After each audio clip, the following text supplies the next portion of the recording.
నలభై ఎవరెవరు ఏమి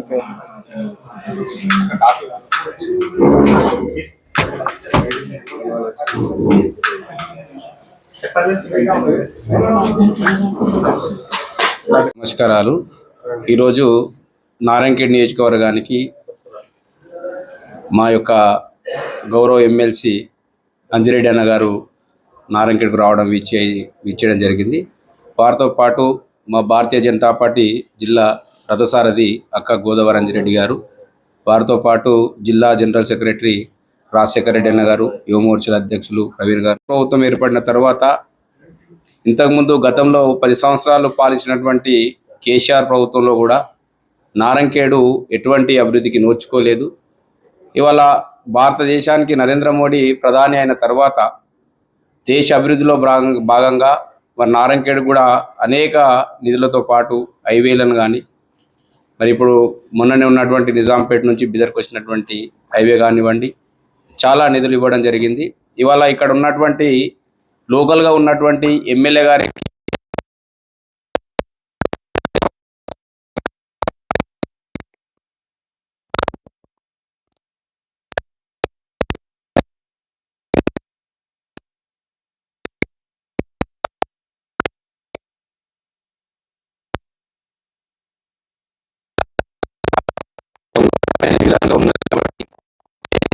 ఉన్నటువంటి నాయకులకు మేము మరోసారి కూడా భారతీయ జనతా పార్టీ నుంచి మా గౌరవ పెద్దలు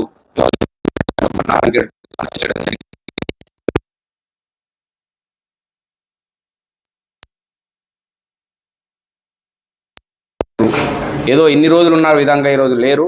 ఇవాళ భారతదేశంలో నరేంద్ర మోడీ గారు ప్రధానమంత్రి అయిన తర్వాత ప్రపంచ ముఖ చిత్రంలోనే ఇవాళ భారతదేశాన్ని ఒక దిక్సూచిగా వచ్చినటువంటి నరేంద్ర మోడీ నాయకత్వంలో భారతీయ జనతా పార్టీ కార్యకర్తలు అందరం కూడా పనిచేస్తూ ఉన్నాం.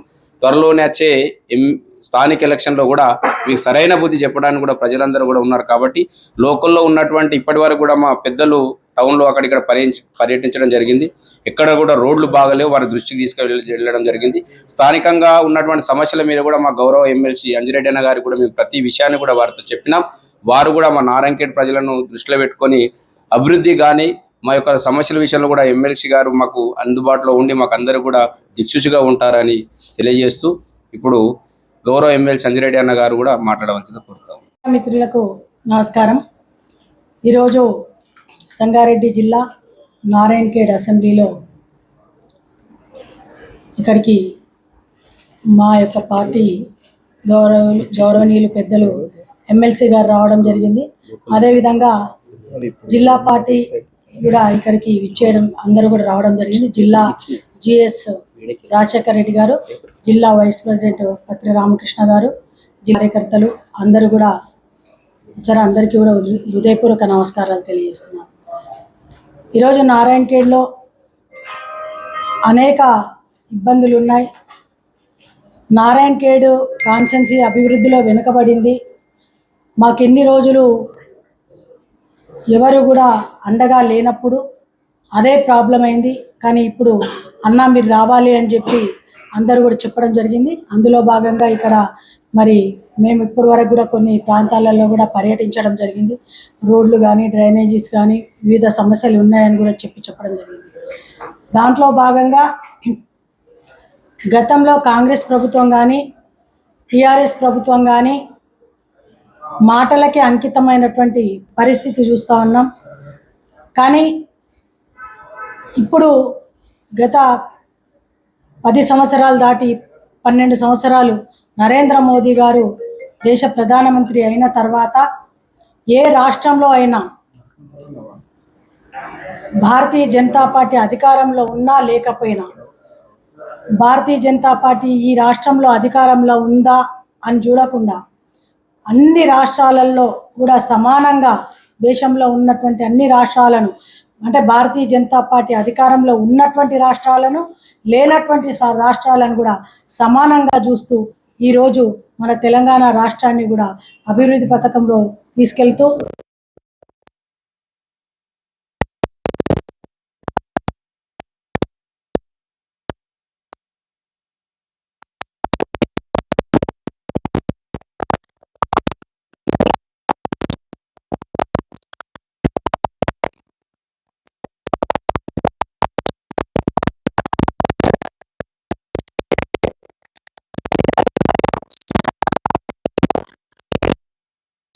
హరిత ఆహారం ఉందో ఇవన్నీ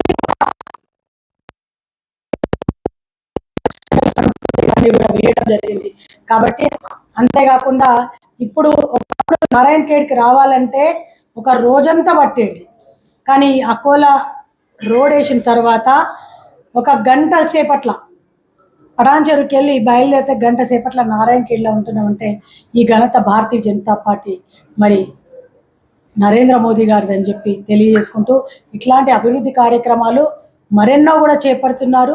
రాబోయే రోజులలో మన తెలంగాణ రాష్ట్రాన్ని కూడా సుందరీకరణగా తీర్చిదిద్దడానికి ప్రధానమంత్రి నరేంద్ర మోదీ గారు సిద్ధంగా ఉన్నారు. కాబట్టి ఈరోజు తెలంగాణ రాష్ట్రంలో ప్రజలందరూ కూడా ఎప్పుడు ఎలక్షన్స్ వచ్చినా భారతీయ జనతా పార్టీని గెలిపించడానికి సిద్ధంగా ఉన్నారు. కాబట్టి మా భారతీయ జనతా పార్టీ నాయకులకు కార్యకర్తలకు కూడా ఒకటే చెప్తున్నాను, ఏ ఎలక్షన్స్ వచ్చినా మీరందరూ సిద్ధంగా ఉండండి. మీ అందరిని గెలిపించుకోవడానికి సంగారెడ్డి జిల్లా పార్టీ తరఫు నుండి మేము, అదేవిధంగా ఇక్కడ ఉన్నటువంటి ఎమ్మెల్సీలు కానీ ఎంపీలు కానీ అందరూ కూడా మీకు అండగా ఉంటారు. ఎక్కడ అధైర్యపడకుండా ముందుకు వెళ్ళాలని చెప్పి తెలియజేసుకుంటూ నాకు ఈ అవకాశం ఇచ్చినటువంటి మీ అందరికీ మరొకసారి ధన్యవాదాలు తెలియజేసుకుంటాను. ఈరోజు సంగారెడ్డి జిల్లా నారాయణఖేడ్ కాన్స్టిట్యున్సీ జిల్లా అధ్యక్షురాలు గోదావరి గారు, అదేవిధంగా జిల్లా జనరల్ సెక్రటరీ రాజశేఖర్ గారు, అదేవిధంగా జిల్లా వైస్ ప్రెసిడెంట్ పత్రి రామకృష్ణ గారు, జిల్లా యువమోర్చా అధ్యక్షుడు ప్రవీణ్ గారు, అదేవిధంగా మండల అధ్యక్షులు మరియు వివిధ హోదాలు ఉన్న నాయకులందరికీ, కుటుంబ సభ్యులందరికీ పేరు పేరున నమస్కారం తెలియజేస్తున్నాం. మీడియా మిత్రులందరికీ గత 11 సంవత్సరాల నుండి భారతీయ జనతా పార్టీ సుమారు 12 లక్షల కోట్లు తెలంగాణలో పెట్టి ఈరోజు అభివృద్ధికి నాంది అంటే భారతీయ జనతా పార్టీ. ఒక్కసారి మీరు గుండె మీద చేసుకొని చూసుకోండి, ఈరోజు భూముల ధర పెరిగిందంటే కేవలం భారతీయ జనతా పార్టీ తరఫు. మన సంగారెడ్డి జిల్లాలో ఇక్కడ నేషనల్ హైవే అనేది తీసుకున్నా, మళ్ళీ ఇక్కడ అకలో రోడ్ తీసుకున్నా, ఎప్పుడైతే నేషనల్ హైవే రోడ్ వేసిన తర్వాతనే అక్కడ భూముల రేటు పెరగడం జరిగింది. మరి ఈ విషయంలో తీసుకుంటే, నారాయణఖేడ్ విషయంలో తీసుకుంటే, నిజాంపేట్ టు బిదర్ కొత్త నేషనల్ హైవే ఏర్పాటు చేయడం జరుగుతుంది. వర్క్ కూడా స్టార్ట్ చేయడం జరుగుతుంది. ఎప్పుడైతే వర్క్ స్టార్ట్ చేసిందో దాని పక్కల చుట్టుపక్కల రేట్స్ అన్ని ఇంక్రీజ్ చేయడం జరిగింది. సుమారు 60 కిలోమీటర్లు. మోదీ గారి ఉద్దేశం ఇంటర్ ఏదైతే ఒక స్టేట్ ఇంకో స్టేట్ లింక్ చేసినప్పుడే దేశం అభివృద్ధి చెందుతుంది.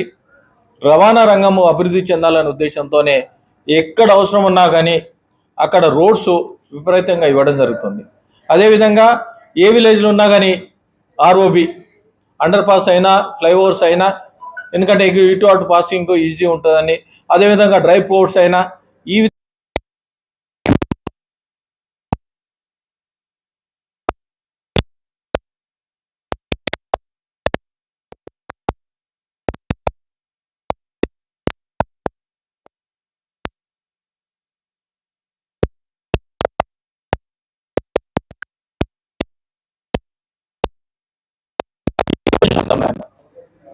ఇప్పుడు హెల్త్ విషయంలో తీసుకోండి. హెల్త్ విషయంలో మీరు చూస్తూ ఉన్నారు, గత ప్రభుత్వం ఈ ప్రభుత్వం ఆరోగ్యశ్రీ పెట్టి, ఆరోగ్యశ్రీ ఎంత పెండింగ్ ఉన్నది, ఈరోజు ఎక్కడ ఏ హాస్పిటల్లో కూడా ఆరోగ్యశ్రీ నడుస్తలేదు. వీళ్ళందరూ ఆయుష్మాన్ భారత్ కింద వస్తూ ఉన్నారు. నేను దయచేసి ప్రతి ఒక్కరు కోరుతా ఉన్నాను, ఎందుకంటే మీరందరూ ఆరోగ్యశ్రీ వదిలేసి ఆయుష్మాన్ భారత్లో ఇంప్లిమెంటేషన్ రిజిస్ట్రేషన్ చేసుకొని దానికి ఎప్పుడైతే ఆ పోర్టల్లో అప్లోడ్ చేసుకున్న తర్వాత ఆయుష్మాన్ భారత్ కార్డు వచ్చింది అనుకో, 70 ఏళ్ళ తర్వాత ఉన్న వాళ్ళందరికీ ఆటోమేటిక్ కార్డు వస్తుంది. అదేవిధంగా ఇంకా కొంతమంది ఎవరైతే ఉన్నారో ఆయుష్మాన్ భారత్ కార్డు తీసుకుని ఇండియాలో ఎక్కడైనా మీకు పనిచేయడానికి ఆస్కారం ఉంటుంది. నేను చాలా హాస్పిటల్ తిరిగినా, ఏ హాస్పిటల్ అయినా కానీ చాలామంది ఏంటంటే ఆరోగ్యశ్రీ పేమెంట్ వస్తలేదు. అరే ఆరోగ్యశ్రీ పేమెంట్ రాకపోతే మీకు ఆయుష్మాన్ భారత్లో నీ ప్లేస్లు ఏవైతే ఉన్నాయో, నీ రీప్లేస్మెంట్లు అయినా ఇంకోటైనా ఏదైనా కాలు ఇరిగినా ఇంకోటి ఇరిగినా దాంట్లో వచ్చే అమౌంట్ ఎందుకు ట్రీట్మెంట్ చేస్తలేని అడిగిన. చాలామంది మందులు లేవు, ఎక్విప్మెంట్స్ లేవు. నేను చాలా హాస్పిటల్ తిరిగినా. అదేవిధంగా విద్యా విషయంలో తీసుకుంటే నేషనల్ ఎడ్యుకేషన్ పాలసీ ఎప్పుడైతే చేస్తూ ఉంటారో మీరు చూడండి, అప్ టు 10th క్లాస్ చదివిన తర్వాత ఇంటర్మీడియట్ వరకు ఇంత సంఖ్య తగ్గింది. ఇంటర్ టు డిగ్రీ ఎంత సంఖ్య తగ్గింది, డిగ్రీ టు పీజీ ఎంత సంఖ్య తగ్గింది. ఒక్కసారి ఆలోచించుకోవాలి. ఎందుకంటే టెక్నాలజీ పెరుగుతూ ఉన్నది. ఈ టెక్నాలజీ పెరిగినప్పుడు సుమారు 100 మంది 10th క్లాస్ స్టూడెంట్స్ ఉన్నప్పుడు ఎందుకు ఇంటర్మీడియట్ నీకు 40 మంది 50 మంది పోతా ఉన్నారు? ఎందుకు ఈ 50 మంది పిల్లల్లో 30 మంది డిగ్రీ వరకు 20 మంది పోతా ఉన్నారు? అదే పీజీ వరకు పోతే 10 మంది పోతా ఉన్నారు. దీన్ని బట్టి పర్సంటేజ్ ఎంతవరకు తగ్గుతుంది? దీన్ని చూసే మీరు చూస్తూ ఉన్నారు. ఈ యువత అంతా రాంగ్ రూట్లో పోవడానికి, డ్రగ్స్ అడక్ట్ కానికి, ఇంకా వ్యసనాలకు అడక్ట్ కానికి ఎందుకు మీరు దీన్ని ఆలోచిస్తలేరని డిమాండ్ చేస్తా ఉంది. అదేవిధంగా కొత్త మండలాలు ఏవైతే ఉన్నాయో ఆ మండలాలు ఎందుకు మీరు జూనియర్ కాలేజ్ కట్టలేరు? గత ప్రభుత్వం కట్టలేదు, ఈ ప్రభుత్వం కట్టలేదు. ఎక్కడైతే మండలాలు కొత్తగా అయినాయో, ఎన్ని మండలాలు అయినాయి? 3. ఈ మండలాల్లో కనీసం మండల ఆఫీసులైనా ఎంఈఓ ఆఫీసులైనా కనీసము ఎంఈఓలు కూడా రెగ్యులర్ లేకుండా ఉన్నారు. మరి ఏం చేస్తూ ఉన్నావు? దున్నపోతు మీద వాన పడ్డట్టున్నది. దీన్ని బట్టి ఆలోచించుకోవాలి. ఎక్కడైనా మొన్నటికి మొన్న 4650 కిలోమీటర్లు ప్రధానమంత్రి సడక్ యోజన కింద ఆల్రెడీ శాంక్షన్ చేయడం జరిగింది తెలంగాణ మొత్తంలో. నీకు రైల్వేల విషయంలో అయినా, హెల్త్ విషయంలో అయినా, ఈ విషయంలో అయినా. ఇంకొకటి ఏంటంటే మొన్న క్యాబినెట్ మీటింగ్ తెలంగాణలో కావడం జరిగింది. పొంగులేటి శ్రీనివాసరెడ్డి గారు బయటకు వచ్చి సుమారు 2 సంవత్సరాల నుండి మాకు 3000 కోట్లు 15th ఫైనాన్స్ అమౌంట్ రావాలి, అమౌంట్ మనకు కోల్పోయినామని చెప్పడం జరిగింది. మరి దీనికి ఎవరు బాధ్యత వహించాలి? ఈ 3000 కోట్లకు ఎవరు బాధ్యత వహించాలి? ఎందుకు ఎలక్షన్ పెట్టలేవు? దీనికి జవాబు చెప్పాలని డిమాండ్ చేస్తా ఉన్నాం. అదేవిధంగా గత ప్రభుత్వం బీఆర్ఎస్ ప్రభుత్వం ఏదైతే ఉందో, సర్పంచులు ఏమనుకున్నారంటే, సర్పంచులు ఉప సర్పంచులు వార్డు మెంబర్లు ఏమనుకున్నారంటే, నా ఊరు బాగుపడాలి, 5 లక్షల రూపాయలు ఏదైనా పని ఉంటే, రోడ్ ఖరాబ్ ఉన్నా, లేకుంటే డ్రైనేజ్ ఖరాబ్ ఉన్నా, లేకుంటే ఇంకా మోరీ ఖరాబ్ ఉన్నా, తర్వాత ఇంకా ఇతరత్ర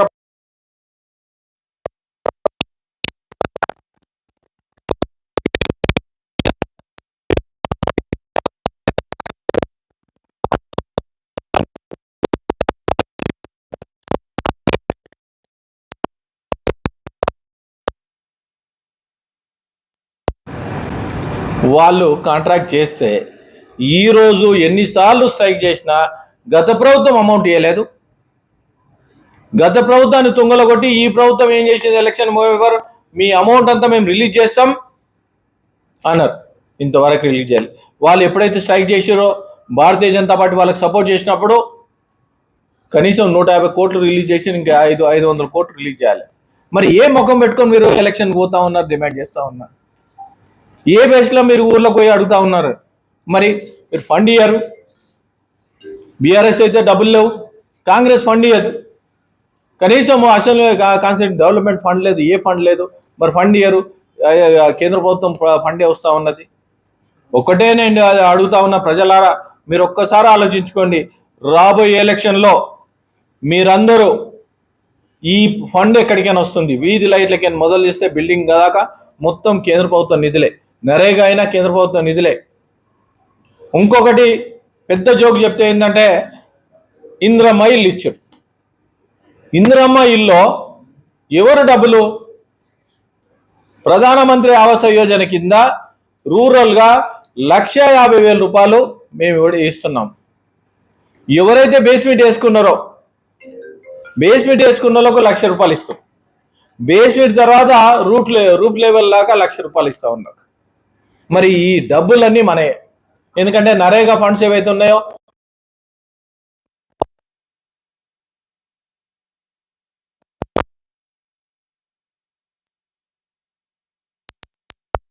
అదేవిధంగా స్వచ్ఛ భారత్ కింద 12,000 రూపాయలు ఇస్తా ఉన్నారు. 2,22,000 అవుతా ఉన్నాయి. మీరు ఇచ్చేది 2 లక్షలు. ఎవరు ఫండ్?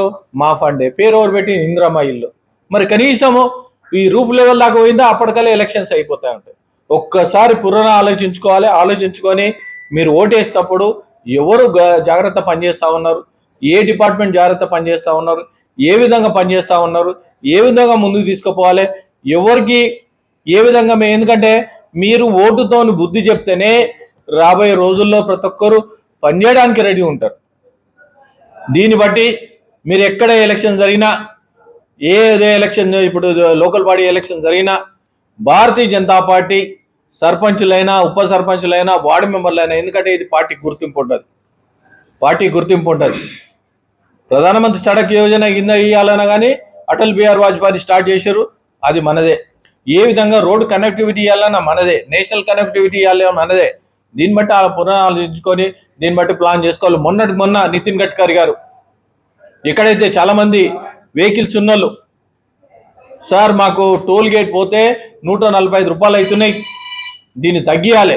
మేము ఒకటే, ఎక్కడైతే టోల్ గేట్ నుండి 20 కిలోమీటర్ల సరౌండింగ్ ఉన్నదో వాళ్ళందరికీ టోల్ పాస్ ఇస్తారు. 300 రూపాయలు సంవత్సరానికి 300 తీసుకొని ఇస్తారు.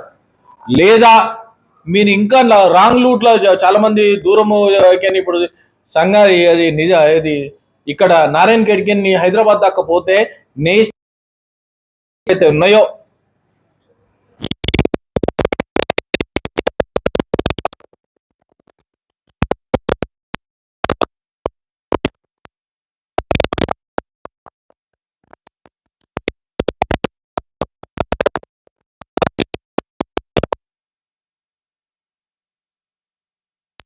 లేకుండా ఇంత 30,000 దాన్ని 3,000 తగ్గించారు అంటే దీని ఘనత నితిన్ గడ్కరీ గారు బాగా ఆలోచించుకొని, ప్రధానమంత్రి మోడీ గారు ఇవన్నీ కూర్చొని ప్రజలకు ఏ విధంగా సేవ చేయాలి, ఏ విధంగా ముందుకు తీసుకుపోవాలి, ఏ విధంగా అయితే బాగుంటుంది అనే ఉద్దేశంతోనే చేయడం జరిగింది.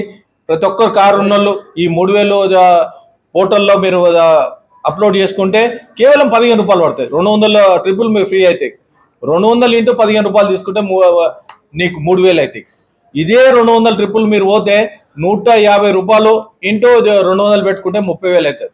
దీన్ని బట్టి మీరు ఆలోచించుకొని ప్లాన్ చేసుకోవాలి. ఆ లోకల్గా ఎవరైతే ఉన్నారో లోకల్ పాస్ ఇవ్వకపోతే లోకల్గా ఇక్కడ జిల్లా ప్రెసిడెంట్ ఉండో, జనరల్ సెక్రటరీ, మండల్ ప్రెసిడెంట్ ఉండో వాళ్ళ సంప్రదించండి. ఏది అవసరం ఉన్నా నేను సపోర్ట్ చేస్తాను. వాళ్ళందరికీ కూడా పాసులు ఇప్పిస్తాను నేను తెలియజేస్తూ, అదేవిధంగా రాబోయే రోజుల్లో మీరు పట్టం కట్టాలి. భారతీయ జనతా పార్టీకి ఎక్కడ ఏ విధంగా ఇంప్రూవ్ ఉంది. ప్రధానమంత్రి మోడీ గారు 6 నిమిషాలు కష్టపడి 18 గంటలు కష్టపడతా ఉన్నారు. ఎవరితో పోటీ పడతా ఉన్నారు? మన దాంట్లో మనం కల్మిషన్ లేకుండా ఉండి భారతదేశము వివిధ దేశాలతో కష్టపడి పోటీపడి 11వ దేశం కింద ఉన్నది 4వ దేశం కింద తీసుకొచ్చిన కదా ప్రధానమంత్రి మోడీ గారు. ఏ విధంగా చూసుకున్నా, ఫైనాన్షియల్లీ తీసుకున్నా, మళ్ళీ ఇంకొకటి ఏంటంటే పాస్పోర్ట్ విషయంలో తీసుకుంటే గతంలో మన పాస్పోర్ట్ తీసుకుంటే ఏ పాస్పోర్ట్ తీసుకున్నా వీసా తీసుకున్నాక బయట దేశానికి పోవాలి. ఇప్పుడు సుమారు 39 దేశాలు మన భారతదేశం స్ట్రాంగ్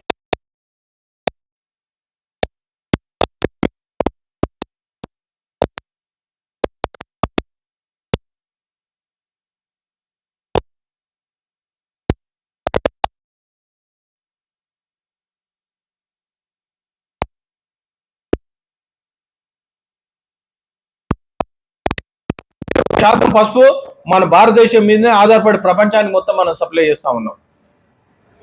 ఇప్పుడు టెక్నాలజీ పెరిగిన తర్వాత ప్రతి ఒక్కరు ఏం చేస్తా ఉన్నారు అంటే ఏ విధంగా పోతా ఉన్నారు. రైతుల విషయంలో తీసుకుంటే మీరు చూస్తూ ఉండే రైతుల విషయంలో ప్రధానమంత్రి కిసాన్ సమ్మాన్ నిధి కింద ఏదైతే ఉందో 6,000 రూపాయలు మనం ఇస్తా ఉన్నాం. ఇంతవరకు ఎక్కడ అవినీతి లేకుండా 35 లక్షల మంది రైతులకు మీరు 6,000 రూపాయలు ఇమ్మీడియట్లీ వేస్తా ఉన్నాం.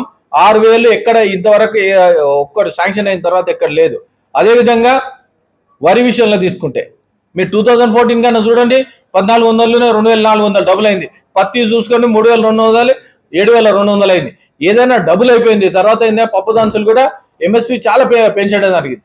ఇంకొకటి ఏంటంటే రైతులు ఏదైతే యూరియా విషయంలో అయినా కోరమండల్ విషయంలో అయినా యూరియా విషయంలో 2,420 రూపాయలు సబ్సిడీ కింద ఇస్తా ఉన్నారు. కోరమండల్ కింద సబ్సిడీ కింద 1 ఎకరా తీసుకుంటే 9,000 చిల్లర మనము సబ్సిడీ కింద ఇస్తా ఉన్నాం. ఈ విధంగా చెప్పుకుంటూ పోతే ఎంత సబ్సిడీ ఇస్తా ఉన్నాం, ఏం సబ్సిడీ ఇస్తా ఉన్నాం, ఎవరైతే దీనికి చర్చకు రానికి రెడీ ఉంటే నేను చర్చ చేయడానికి రెడీ ఉన్నా. అందుకోసానికి మీరు ఒక్కసారి పునరాలోచించుకోండి. కేంద్ర ప్రభుత్వం ఇస్తా ఉంది, కేంద్ర ప్రభుత్వం ఏ విధంగా నిధులు ఇస్తా ఉంది. అదేవిధంగా సెల్ఫ్ హెల్ప్ గ్రూప్స్ ఎవరైతే ఉన్నారో ఈ సెల్ఫ్ హెల్ప్ గ్రూప్స్ కూడా ఈ లోన్ ఇంక్రీజ్ చేసింది కేంద్ర ప్రభుత్వం ఇంక్రీజ్ చేస్తూ ఉన్నారు. వాళ్ళను కూడా ఏ విధంగా ఇంప్రూవ్ చేయాలి, ఏ విధంగా ముందుకు తీసుకుపోవాలనే ఉద్దేశంతోనే వాళ్ళకు ఇంక్రీజ్ చేసి గతంలో చూడండి మీరు యాక్చువల్ ఏంటంటే ఇన్కమ్ ట్యాక్స్ రిలీజ్ చేయడం జరిగింది. ఇన్కమ్ ట్యాక్స్ 3 లక్షలు ఉన్నది. నా భూతో భవిష్యత్తు 70 సంవత్సరాల్లో ఎప్పుడైనా ఇంక్రీజ్ అయినా 1 లక్ష రూపాయలు 50,000 ఇంక్రీజ్ అయింది అంటారు. ఒకటేసారి 12,75,000 ఇంక్రీజ్ చేయడం జరిగింది. మొన్న దసరా రోజు ప్రధానమంత్రి మోడీ గారు కానుక ఇవ్వాలని జిఎస్టీ అన్ని తగ్గించేసి మందుల మీద 0 చేయడం జరిగింది. ఏదైతే 18% ఉన్నదో ఆల్రెడీ 5% చేయడం జరిగింది. ఏదైతే 28% ఉన్నదో 18% తగ్గియడం. స్టీల్ మీద తగ్గింది, నీకు మందుల మీద తగ్గింది, మందుల మీద 0 ట్యాక్స్ వేసిండ్రు. అదేవిధంగా ఈ పప్పు దంచులు ఏవైతే ఉన్నాయో అన్ని 5% ట్యాక్స్ కింద, సబ్బులైనా ఉప్పులైనా అన్నిటి మీద మీకు. అదేవిధంగా కార్లు చూసుకోండి, కార్లు ఎంతెంత తగ్గినాయో, చాలా మంది మోటార్ సైకిల్ ఎంతెంత తగ్గినాయో మీకైతే ఆల్రెడీ తెలుసు. అదేవిధంగా మీకు ఇప్పుడు ఏదైతే ఉందో నీకు చాలా మంది, అందుకోసానికి నేను ఒక్క రిక్వెస్ట్ ఏమి చేస్తున్నా అంటే, ప్రజలారా మీరు ఏది పర్చేజ్ చేసినా విత్ బిల్ తీసుకోండి. గతంలో వితౌట్ బిల్ చాలా మంది తీసుకుంటుండే. విత్ బిల్ తీసుకుంటే ఒరిజినల్ మెటీరియల్ వస్తుంది.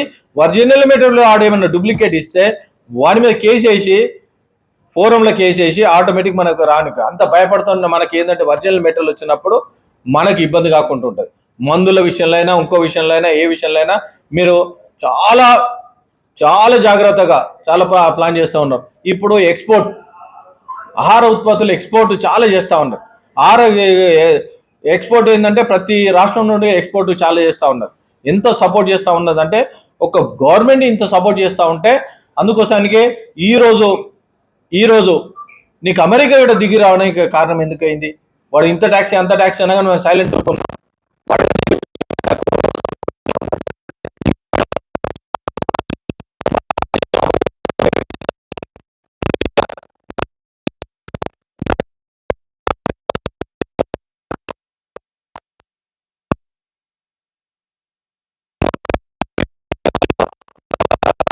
పార్టీ గవర్నమెంట్ ఉన్నా కానీ ఈ ఒక్కరు లేదు, వార్డు మెంబర్ కాడికి, ఎంపీటీసీ కాడికి, ఏ ఒక్కరు ఎమ్మెల్యే అయినా, ఎంపీ అయినా, మినిస్టర్ అయినా, ముఖ్యమంత్రి అయినా ఎక్కడ అవినీతి లేకుండా ఆర్నిషనల్ కష్టపడి భారతదేశం ముందు తీసుకుపోవాలనే కంకణం కట్టుకొని మోదీ గారు పోతా ఉన్నారు.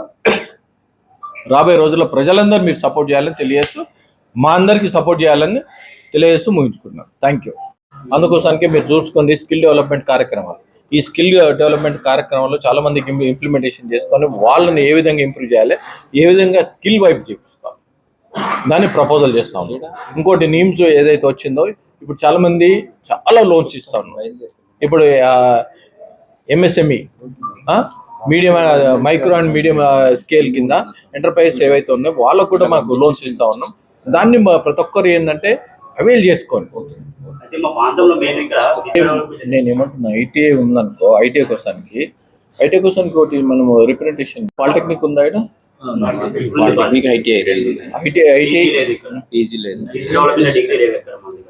ఇప్పుడు గతంలో ఏమైందంటే వీరు ఇచ్చిన కమిట్మెంట్ ఏంటంటే, ప్రతి మండల్లో జూనియర్ కాలేజ్ కడతామన్నారు. కొత్త మండలాలు ఏర్పడ్డారు. కాన్సెన్స్కి ఒకసారి డిగ్రీ కాలేజ్ కడతామన్నారు. డిగ్రీ కాలేజ్ ఇక్కడ ఆల్రెడీ ఉంది. డిగ్రీ కాలేజ్ ఉంది. టెక్నికల్గా పీజీ కాలేజ్ మనకు ఎందుకు లేదంటే, పీజీ కాలేజ్ స్టూడెంట్స్ చాలా తగ్గుతారు.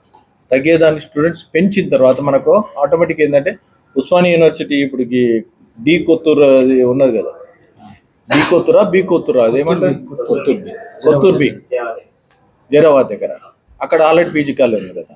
తర్వాత ఏంటంటే, దానికి ఇంకా మనకి ఏమైనా ఫెసిలిటీ కావాలన్నా మనకు లెటర్ ఒకరోజు పెట్టేద్దాం, దానికి 100% చేద్దాం. ఇప్పుడు ఏమైంది తమ్ముడు, యాక్చువల్ ఏంటంటే బీబీఏ ఎక్కువ ఉంది. బీబీఏ అనే టెక్నాలజీ ఎక్కువ. బీబీఏ ఎల్ఎల్బి, బీబీఏ అయినా కానీ ఆనర్స్ పోవాలన్నా, ఫైనాన్స్ పోవాలన్నా, ఇంకోటి పోవాలన్నా, ఇప్పుడు ఏమవుతుందంటే దీంట్లో ఇప్పుడు మీరు చూడండి, ఈజీ సబ్జెక్ట్లో BBA HR, BBA finance, BBA అది ఏ విధంగా అది మెదక్ కింద వచ్చింది, జైరాబాద్ కింద రాలేదు. ఒక ఎంపీ వస్తుంది అడిగారు.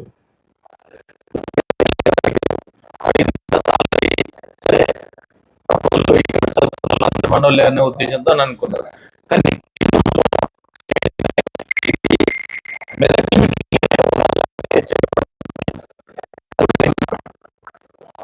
ఇప్పుడు ఇక్కడ జైరాబాద్ లిమిట్లో ఏదన్నా ఉన్నా కానీ వర్కౌట్ అవుతుంది అట్లా. ఆల్రెడీ ఇప్పుడు ఏకలవ్య స్కూల్ అయినా కేంద్రీయ విద్యాలయం అయినా ఇంకా చాలా వస్తూ ఉంటాయి. ఇప్పుడు ఒక్కటే ఉంది, రాబోయే రోజుల్లో ఎడ్యుకేషన్ మీద, టెక్నాలజీ మీద చాలా కేంద్ర ప్రభుత్వం హాస్పిటలైజేషన్, నేషనల్ హెల్త్ మిషన్ మీద, నేషనల్ హెల్త్ మిషన్ మీద, లేకుంటే ఎడ్యుకేషన్ మీద, నేషనల్ హెల్త్ ఎడ్యుకేషన్ మీద బాగా ఫండ్స్ పెడతా ఉన్నారు. దాన్ని ఎట్టి పరిస్థితుల్లో యూటిలైజ్ చేయాలి, దీన్ని ముందు తీసుకుపోవాలని భావిస్తాం. ఇవి ఏమైతే అంటే కేంద్ర రాష్ట్ర ప్రభుత్వాలు కలిసి చేయాలి. ఓన్లీ కేంద్ర ప్రభుత్వము హింసెల్ఫ్ చేయడానికి రాదు. ఇప్పుడు ఐఐటి ఉంది కేంద్ర ప్రభుత్వం చేసి, ఎయిమ్స్ ఉంది కేంద్ర ప్రభుత్వం చేయడానికి. ఇట్లా మీరు చూసుకోండి, యూనివర్సిటీల్లో 11 యూనివర్సిటీలు ఉన్నాయి మన దగ్గర. 11 యూనివర్సిటీల్లో రాష్ట్రంలో 11 యూనివర్సిటీలు ఉన్నాయి. ఇదే ఐఐటి తీసుకో, లేకుంటే హైదరాబాద్ సెంట్రల్ యూనివర్సిటీ తీసుకో, ఇంకోటి తీసుకో, కేంద్ర ప్రభుత్వం 1100 కోట్లు పర్ ఇయర్ ఇస్తుంది. రాష్ట్ర ప్రభుత్వం నీకు 50 కోట్లు ఇస్తలేదు. ఇప్పుడు రాష్ట్రంలో ఉన్నదానికి రాష్ట్ర ప్రభుత్వమే దాని బాధ్యత వహించాలి. కేంద్రం ఉన్నది కేంద్ర ప్రభుత్వం, రాష్ట్ర వహిస్తారు. ఇప్పుడు వాళ్ళకి అంత ఫండ్ వచ్చినప్పుడు సేమ్ వైస్ ఛాన్సలర్, ఇక్కడ ఫండ్ రాకపోతే వైస్ ఛాన్సలర్ ఏం చేస్తాడు? మొన్న నేను గట్టిగా మాట్లాడినా, ఎక్కడైతే మనం గతంలో చిన్న ఉన్నప్పుడు, మనం బీదతనం ఉన్నప్పుడు, యూనివర్సిటీ చదివినప్పుడు, అదే కాలేజీలో అదే హాస్టల్లో ఉన్నప్పుడు దాన్ని కాపాడే బాధ్యత మనది ఉంది. దాన్ని కాపాడుకుంటూ పోతే బీదతనం పోవడానికి ఆస్కారం ఉంటుంది. ఎట్టి పరిస్థితుల్లో దాన్ని కాపాడే ధర్మం ప్రతి ఒక్కరిది ఉంది. కాపాడాలని కూడా నేను చెప్పిన, దాన్ని కాపాడదాం. దాని గురించి రాబోయే రోజుల్లో మీరు ఆయుష్మాన్ భారత్ ఏదైతే ఉందో, ఆయుష్మాన్ భారత్ కింద 5 lakhs రూపీస్ మీకు హెల్త్ ఇన్సూరెన్స్ వస్తుంది. ఇప్పుడు మీరు ఈరోజు ఇక్కడ ఉన్నారు, రేపు ఉద్యోగం వచ్చిన తర్వాత లేకుంటే ఏదన్నా టూర్ పోయినా కానీ, వేరే రాష్ట్రం పోయినా కానీ ఆయుష్మాన్ భారత్ మీకు కార్డు పనిచేస్తుంది. ఆరోగ్యశ్రీ అనేది మన రాష్ట్రంలో పనిచేస్తుంది. అందుకోసానికి ఆయుష్మాన్ భారత్ ఎంప్లాయ్ అయిందనుకో, దేశంలో ఎక్కడైనా పోవచ్చు. ఇక్కడ పక్కకు బిదర్ ఉంది, కర్ణాటక పోతారు, అక్కడ హాస్పిటల్ బాగుందనుకో అక్కడ పోగలుగుతారు. ఆయుష్మాన్ భారత్ నీకు కార్డు పనిచేస్తుంది. అందుకోసానికి ఆయుష్మాన్ భారత్లో వెళ్ళిపోవాలి. ఎడ్యుకేషన్ సిస్టంలో నేను ఎందుకు చెప్పినా, ఎడ్యుకేషన్, నేషనల్ ఎడ్యుకేషన్ పాలసీ ఇక్కడ ఇంప్లిమెంట్ అయిందనుకో, ఒక్కసారి ఎల్కేజీ నుంచి బోధలు పెడితే నీకు 12th స్టాండర్డ్ దాకా చదువుకోవడానికి ఆస్కారం ఉంది. రాబోయే రోజుల్లో ఇంకోటి కూడా చెప్తున్నాను, ఆడపిల్లలు కూడా ఇప్పుడు ఒక పార్లమెంట్ బిల్ పాస్ అవుతుంది, 21 years దాకా అమ్మాయికి పెళ్లి, 21 years దాటిన తర్వాత పెళ్లి చేయాలని ఆల్రెడీ బిల్ పాస్ అయింది అనుకో, ఆటోమేటిక్ ప్రతి అమ్మాయి డిగ్రీ చదువుకోవడానికి. ఇప్పుడు చూడ కళ్యాణ లక్ష్మి రావాలన్నా కానీ 21 years బిల్ పాస్ అయినా 21 years.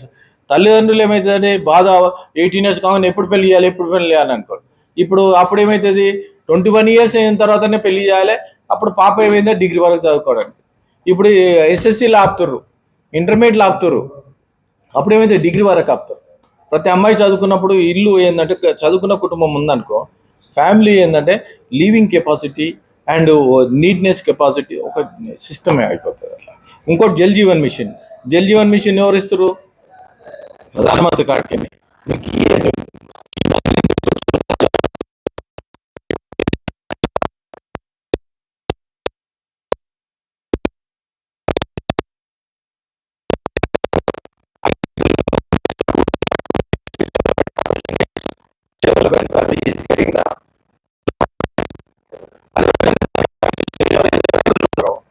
ఈ రైతుల్లో అప్పుడు స్కీమ్లో ఏం చేశారంటే 2 lakhs రూపీస్.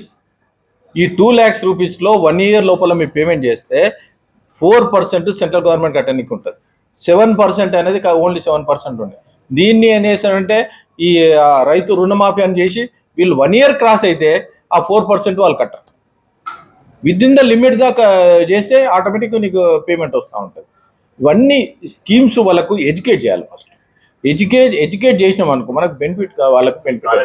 అదేవిధంగా విశ్వకర్మ లోన్లో నీకు 1 lakh రూపీస్ అవుతుంది. ఫీజు రియంబర్స్మెంట్ 10,000 కోట్లు మొన్న మేము డిమాండ్ చేస్తేనే మొన్న 900 కోట్లు ఇచ్చారు ఫీజు రియంబర్స్మెంట్తోని. ఈ 10,000 కోట్లు గత ప్రభుత్వం 8,000 కోట్లు ఉంది. గత ప్రభుత్వం ఇయ్యలేక ఇవి చేస్తూ ఉన్నాం. ఇద్దరు పిల్లలతోని, చదువుకునే పిల్లలతో చెలగాట మాడుతూ ఉన్నారు.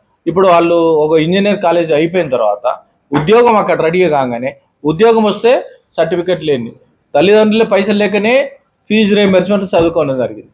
ఇప్పుడు ఉద్యోగం రాకుండా చేసింది గవర్నమెంటే, పై చదువులు రాకుండా చేస్తుంది గవర్నమెంట్. పై చదువులు సర్టిఫికెట్ ఇస్తేనే పై చదువులు. అదేవిధంగా బై కాలేజ్ వాళ్ళు కూడా కరెక్ట్ వాళ్ళకి శాలరీస్ ఇవ్వలేకపోతా ఉన్నారు, ఇన్ టైంలో శాలరీస్ ఇవ్వలేకపోతా ఉన్నారు, దీని మీద డిపెండ్ అయిన వాళ్ళకు చదువు కరెక్ట్ చదవలేకపోతా ఉన్నారు. మేము ఒకటే డిమాండ్ చేస్తూ ఉన్నాం, నేను మొన్న కూడా చెప్పిన, మీరు ఫీజు రియంబర్స్మెంట్ ఇవ్వని చెప్పు, అది అనే చెప్పు, లేదా ఇస్తానకు ప్రతి నెల ఎంత ఇవ్వాలి. మొన్న ఎలక్షన్లో మేము ఏదైతే డిమాండ్ చేసినామో 600 కోట్లు ప్లస్ 300 కోట్లు 900 కోట్లు రిలీజ్ చేస్తున్నారు. 600 కోట్లు రిలీజ్ చేసి 31 కల్లా 300 కోట్లు రిలీజ్ చేస్తాం. మంత్లీ వాళ్ళకి ఏదైతే అవసరం ఉందో వాళ్ళకి డిమాండ్ చేసి విద్యార్థులను చెలకాటమాడుతూ పై చదువు చదవడానికి వాళ్ళకు ఆధారపడి ఉన్నారు. ఇమీడియట్లీ రిలీజ్ చేయాలని భారతీయ జనతా పార్టీ తరఫున డిమాండ్ చేస్తాం. Please do subscribe to SKS Fly TV.